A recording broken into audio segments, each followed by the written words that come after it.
Bonsoir, merci d'être avec nous sur Journal de guerre.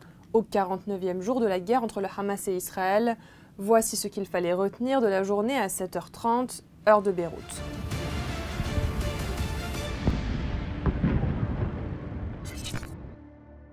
Tout d'abord, un point sur la situation à la frontière libano-israélienne.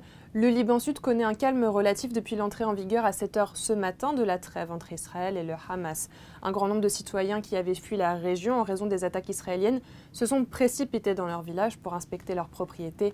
A noter que selon un décompte de l'AFP depuis le 7 octobre, les combats transfrontaliers ont fait 109 morts, dont environ 77 combattants du Hezbollah, auxquels s'ajoutent au moins 14 civils, dont 3 journalistes.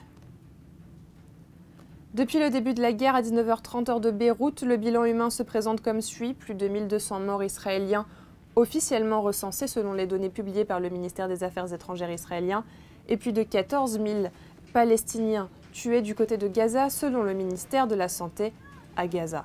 Un bilan stable depuis plusieurs heures du fait de la trêve. Dans la journée, l'armée israélienne a tout de même ouvert le feu sur des civils qui tentaient de retourner dans le nord de Gaza, faisant 2 morts et plusieurs blessés. 13 Israéliens, 10 Thaïlandais et 1 Philippin ont été libérés en fin d'après-midi en échange de la libération imminente de 39 prisonniers palestiniens. L'accord s'inscrit dans le cadre de la trêve qui devrait durer jusqu'à lundi et qui prévoit au total la libération de 50 otages israéliens et de 150 détenus palestiniens.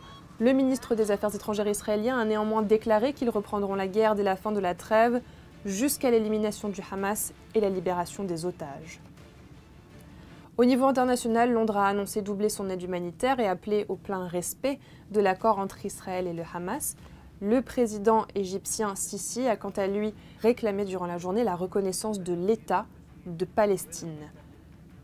Merci de nous avoir suivis sur Ici Beyrouth. On se retrouve demain pour un autre résumé de la situation. Vous pouvez suivre toute l'actualité concernant cette guerre sur notre site web www.icibeyrouth.com sous la rubrique Guerre Israël-Hamas ainsi que sur nos réseaux sociaux.